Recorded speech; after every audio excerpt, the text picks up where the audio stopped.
Okay. I'm gonna take great investor. All right, we are officially live. Okay, great. Okay, great. Well, welcome, everybody, to our first official Builders series here with Grid. I am Danielle Palloschi-Browne with the Casa Group. I help run our investor and developer team. So I work with developers and investors all day long. I'm an investor myself, and I work on focusing on buying infill projects and also studying potential flip projects for my clients. So I'm really excited to talk about our topic today, which is still a little bit of a surprise. And Raj, why don't you introduce yourself as well, because you are so perfect to be doing a conversation on building, developing, especially in the DMV.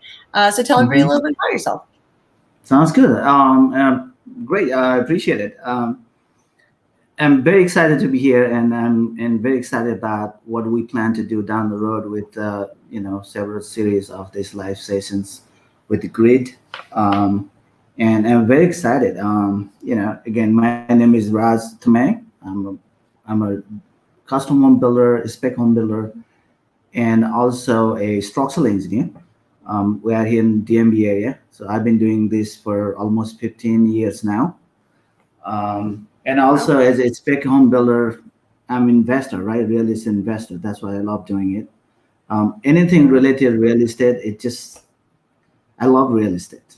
That's how it is. It has, to me personally, I don't know why. I do other type of businesses and investments, but when I say real estate, I just feels good. It's value Yeah. there. It's not like you come to a software, your value is $10 million, or I don't know, hundreds of billions of dollars, but I don't know what it is. But it's when Yeah. you say this home is worth $1 million, house is there, land is there. That's not going anywhere. That's why when I started real estate investment like 10 years ago, that's what I was fascinated, attracted to. So, now as a spec home builder, we do a lot of new construction. I also do a flip, but I don't do too many, maybe one or two flip or three flip a year in this area. Hmm. And first of all, it's very difficult to find those flip that you can actually make money, right? So everybody Yeah. thinks that flip is so easy to make money, find the deal. Yes, you can if you find a deal, but it's very tricky. You have to have, I'm not gonna say this is super difficult. Nobody can do it. There are some of the investors and people we know they've been doing for many years. They have their system in place to find those deals. You know, it Yep. has to be off-market deals in my mind. If now with my experience, if you find any market deals on the market, I don't even bother go try to bid on it because it will go crazy.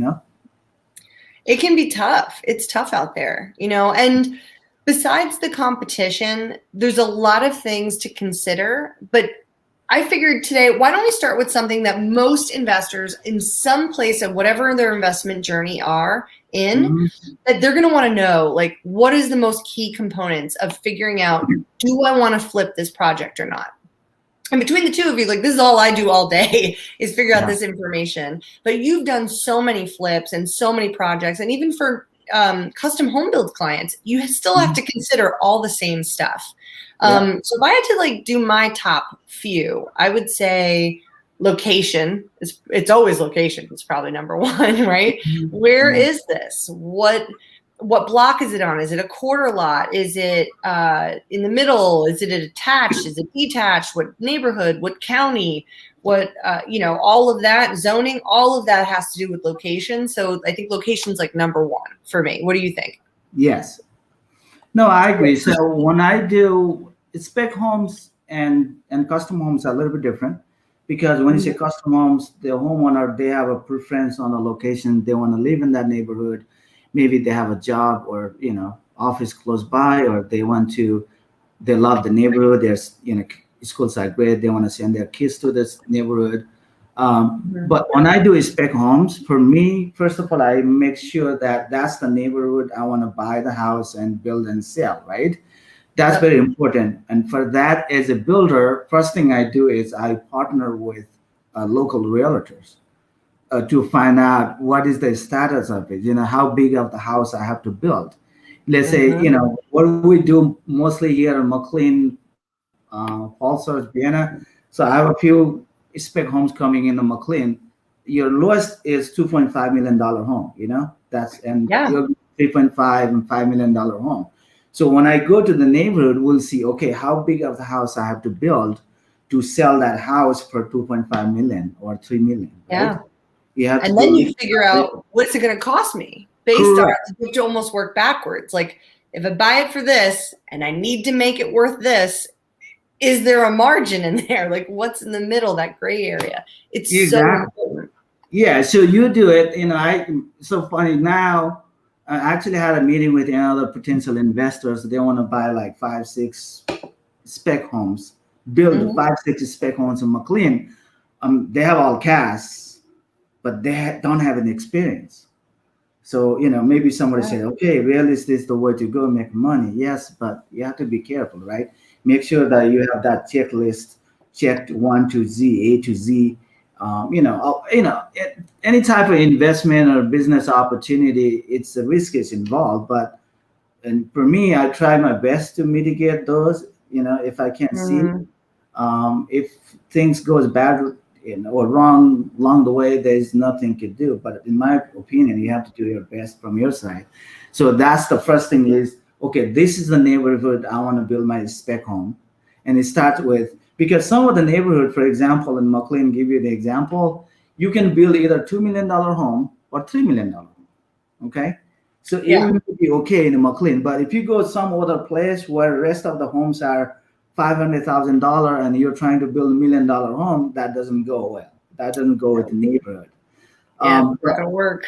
It does not work exactly. But in McLean, for example, either you build like $2 million.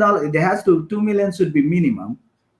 Really. It's like the point of entry in that neighborhood, right? Exactly. It's not, I wouldn't even say in Arlington that would be wrong either. Like in many pockets of Arlington, depending on how big you're going to build, that's probably not even enough money. And like if you were in areas like Lion Village or Lion Park, Clarendon, Courthouse, like in those neighborhoods, you're buying a very small lot, but you're going to maximize what you can build on that lot.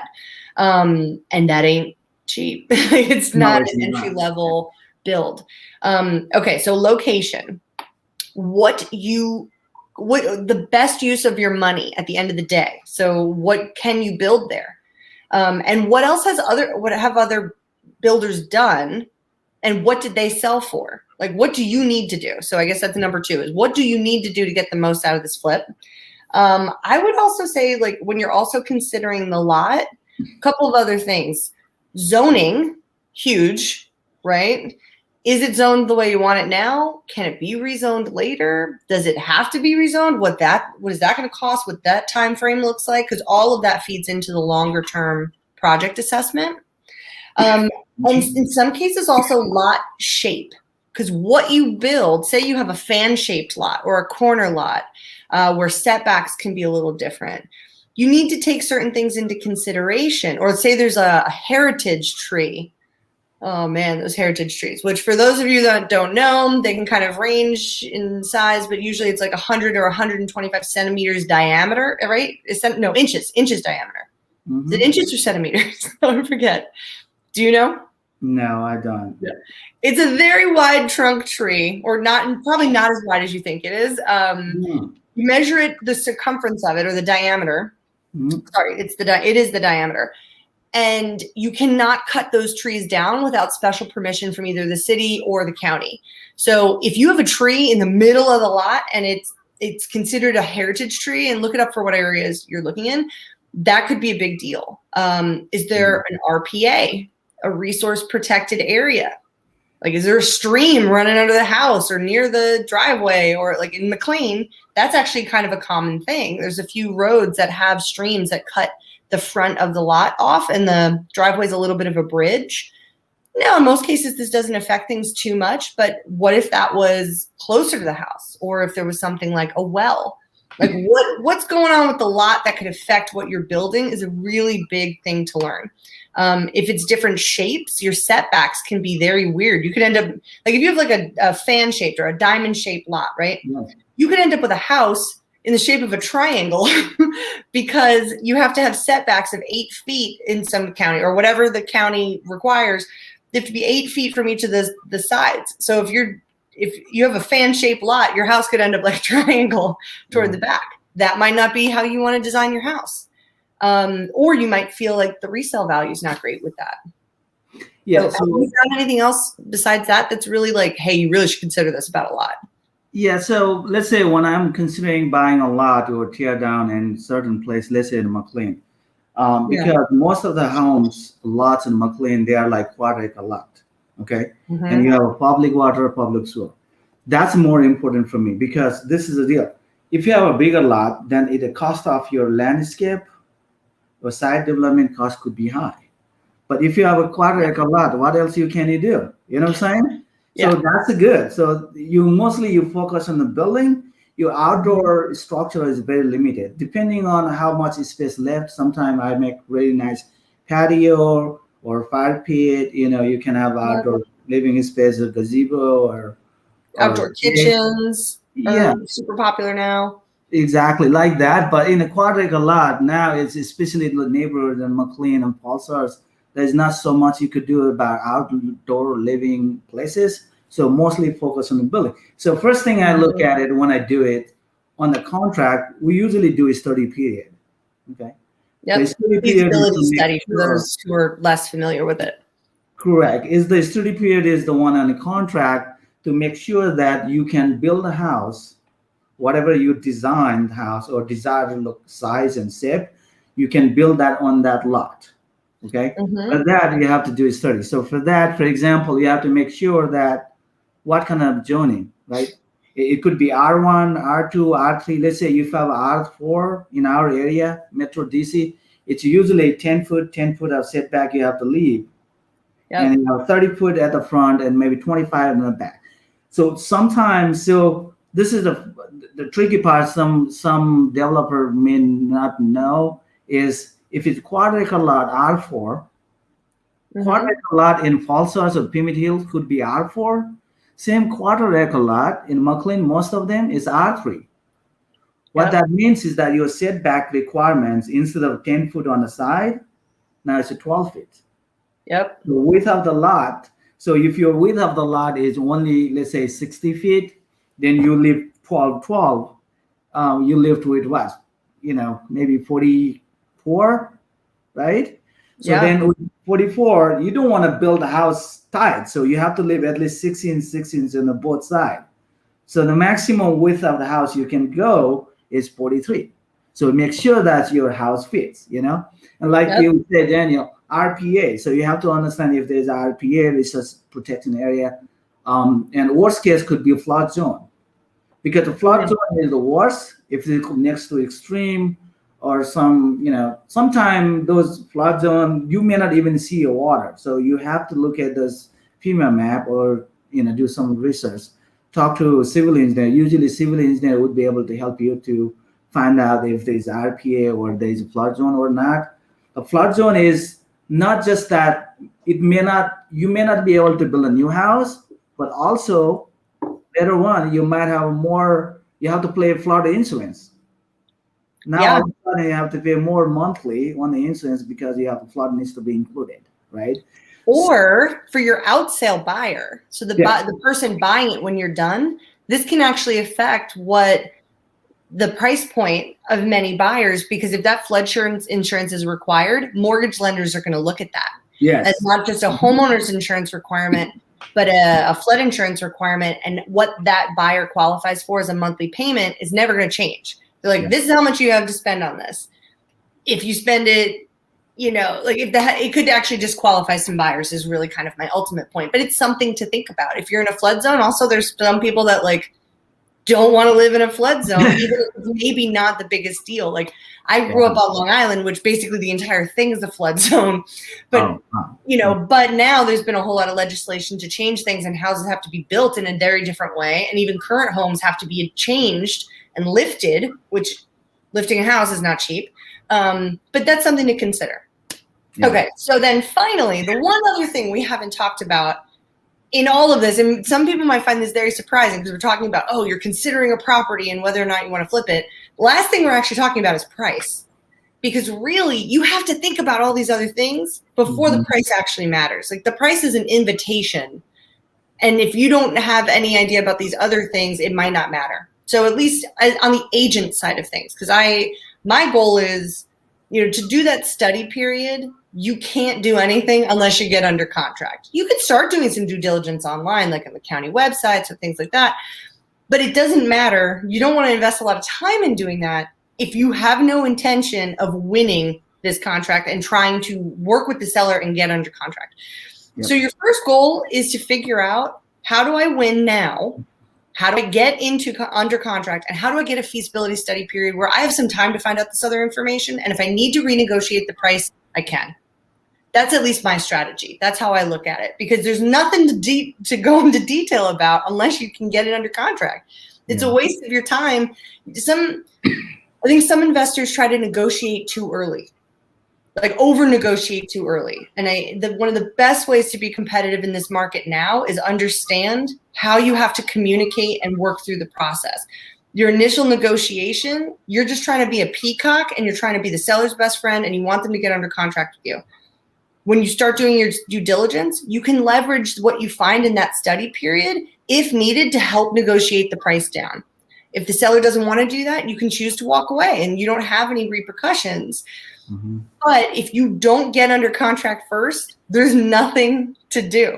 There's no home to flip. There's no opportunity. So don't negotiate too soon. Over negotiate too soon, I think, is one of my best pieces of advice. Okay, so location. Let's just quick recap on it because we don't want to be too long. Location, details of the lot, shape, RPAs, and the survey, what's underground, what's not, what can you build there, what's the zoning, all of that's really important. What should you build? What are the outsale comps? What are other developers doing in the area? What have they sold? What do I have to build in order to make money? Depending on what you buy it for, you need to be able to figure out your profit margin. Always include a study period. Feasibility study period. The shorter you can do it, the better. But honestly, 7 days to 2 weeks is like what I'm seeing is kind of comparable. If it's a much bigger, say, multiple property lot, that could be as much as 45 or 60 days. Like I've seen that kind of too. But see what the seller's willing to agree to and go from there. What am I forgetting? So now with this crazy market, Danielle, that all the regular real estate transaction, people are waiving all inspections, all the study period. Mm-hmm. Even with we are doing this spec homes, people are waiving all this study period. You have to, unfortunately. But again, before you do that, make sure you feel comfortable. For example, I've been doing in this area for 10 years now. So I know McLean area, I know Palloschi area very well. Mm-hmm. And I feel comfortable doing a study period, not doing a study period. Because what I do is that I already know the location. I already talked to my civil engineer. I'm already ready. And I spend maybe a couple of hours to get it ready. But if you start putting a study period, financing, even these $2 million homes, like your cost of lot is like $950 to $1.2 million. Now, that's a lot, tear downs, and all cash. People are coming all cash. And if you say, I'm going to do financing, I'm going to do a study period, you may not even find a lot even in McLean. That's the crazy situation market we are in. But when you have that, doesn't mean that if you are not ready, you have to jump in. You have to be prepared. But for me, I do it because I know it. I have confidence. I know the area. Then I do it. But if you don't do it because you're talking about a $1.1 million lot, and your EMD could be 20. Now, $5,000, $10,000 EMD doesn't work anymore. It's like $25,000, $50,000 of EMD you have to do. And another thing, like you said, Danielle, about the market source, is that when there's an open house, I go to open house all other builders and see how other builders are doing. Because see, I'm not a big builder building 20, 50 homes a year. I'm doing like 3 to 5 homes a year. I have the limited resources. I'm getting involved everywhere. So, I'm involved in the design. I'm involved in the permit. I'm involved in selections, in constructions, in many ways. So I have to make sure what I'm doing, especially your house is like, 2.5 or $3 million home, Yeah. and buyers who are paying that much of money, they are picky which makes sense because $2.5 million is a lot of money. It's a lot of So, money, yeah.